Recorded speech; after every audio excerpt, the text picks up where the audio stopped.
Created so many things which otherwise would be forgotten, and we'll all lose our identity if we don't nurture that habit and force ourselves to keep our reading habits.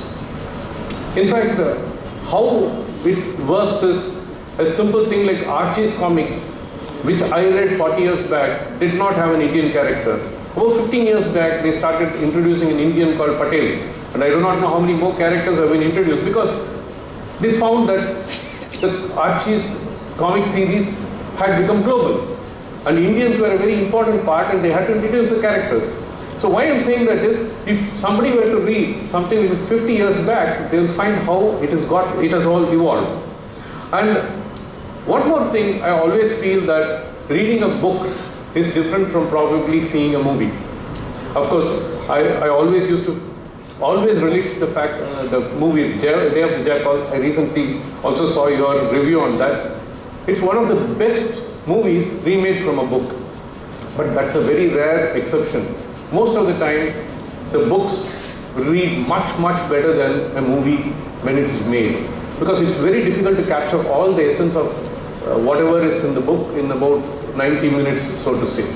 But more importantly is, when you read a book, your perception of art plays a very big role. ஒன்றும் இல்லை, ஒரு எழுத்தாளர் வந்து அந்த சலசலவென்று ஓடி நீர் ஓடியது அப்படின்னு போட்டால், உங்கள் மனசில் அந்த சலசலப்பு எப்படி உள்வாங்கிப்பீங்கன்றது தெரியாது. இன்னொருத்தர் வந்து வேறு மாதிரி யோசிக்கலாம். அதாவது our own imagination also plays a role. So reading actually brings it out. So to that extent, I think people who have the habit of reading are more privileged to enjoy something in their own right and in their own capability. And of course, I was talking about history.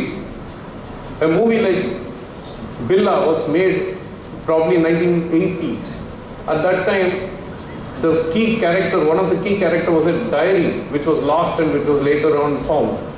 And when it was remade with Ajit about 4 years back, it had a CD. The diary became a CD. So when you look at some of those things which are captured at various points in time, you also capture the progress in society, how it moves. Probably a telephone would be an instrument. Now you have your mobiles, so many things. I mean, we learn a lot also with current literature. So the earlier ones will capture those days, which was stated by the librarian. Several parents borrow books relevant to their kids, and several young visitors flock the library on weekends, more than the elders. Most of our books cater to the young. I tell you, this makes us confident that reading habit will not die. May God bless. Confused because I never understood a word of that. Then I read it once again. When I bought the second book, the Prodigal Daughter. Then, shall we tell the president? Not a penny more, not a penny less. Quiver full of arrows, 12 red herrings, acts of faith, prison diary, as the crow flies. The best kept secrets.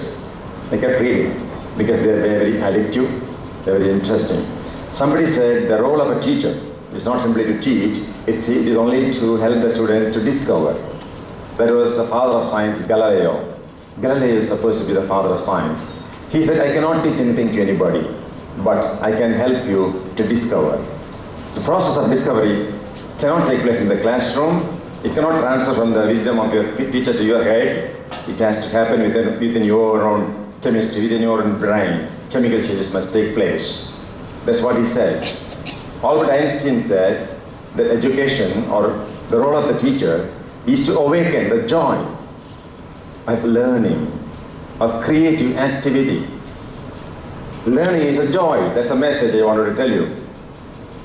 This is a serious concern today. How many of you are going to become teachers? Most of you probably. Yes. Advance best wishes. But the problem is, there's a general perception that many teachers are not good communicators. It's a great concern. Particularly language teachers lack the ability to communicate. Probably they lack the language itself. Sometimes I go to the college, talk to the students and the teachers, and I make a very special request them, will you please make out a report on how did you feel about my interaction with you. Generally, I don't go and give a talk in good schools or colleges. I make it as a conversation, sometimes like a mutual tutorial. They ask questions, I answer, I ask questions, they answer. And students give their feedback. And most of the schools and many of the colleges, one student will write and all of them will copy it. Feedback. Exact copy. And I will not be surprised in some of the colleges, the same thing happens with the staff also. One staff will write their feedback and all of them. Anyway, if it was okay, I don't care. But the first person who wrote itself. But the point is that your personal honor as a teacher is at stake. It's very important that you are very good at what you are doing. The principal purpose or chief purpose of your life at this point in time is learning. The chief purpose of a teacher is to teach. She must know what she is teaching. A lot of school managers complain to me they are looking for a good teacher who can speak good English, who can communicate what she wants to communicate, and the salary is not a problem at all. Many places. So knowledge of a language, ability to communicate, your body language, all these things are critical. Not for salary, I don't care for the salary, for your personal honor. I will strongly encourage those of you who want to become teachers. It's very important that when you enter a classroom, the students' faces should lit up. They look forward to you.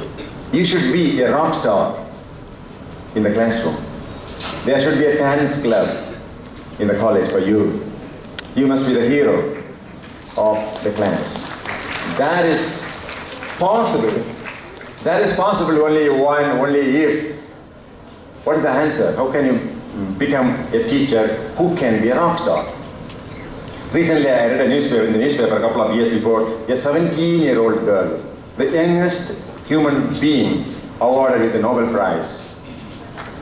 She is Malala, yes. Malala Yousafzai. You know where is she from? Okay, in Pakistan, do you know where is exactly which region she hails from? It's called Swat region. One of the most backward regions in Pakistan, where people don't read and write. Most people don't know English. And women are not supposed to read and write. Or women are not supposed to go to the school with men. So this young girl was going to the school, she is interested, she was studying English, she was reading novels, and she kept on talking in the televisions, radios that girls also should get educated, because one of her recent statements she says, young girls all over the world, please take the notebook, please take a pen and write. Don't ask permission from your brother, don't ask the permission from your father. You take the notebook, you take the pen. These are the most powerful weapon you can always possess. She has given in a very recent statement. And the terrorists come and say that a young girl like you, 15 years, you can't go to a school where boys also learning. She defied. She said, no, I'll go, I'll learn. They said, we'll shoot you. She said, even if you shoot me, I will keep going to the school. They did come. When she was returning to the school, from the school, few terrorists came, they asked the girls, who is Malala? What will happen if they come and ask this group, who is Malala? No, me, she is like Malala. I don't know how we respond. She got up and said, I am Malala. And they shot all the 3 children. All of them fell down. They thought all of them are dead and they ran away. Malala was shot, a bullet has gone through her head, it came out from her skull. She was critical in Rawalpindi, but all over the world, all over the governments have reacted, and they wanted this girl to be immediately shifted to the United Kingdom, and she was taken to UK and she was saved. She has written a book. You know the name of the book? I Am Malala. And this book, she says, please don't call me as the girl who was shot by the Talibans, but please call me as the girl who fought for the freedom of millions of children all over the world. Can you guess?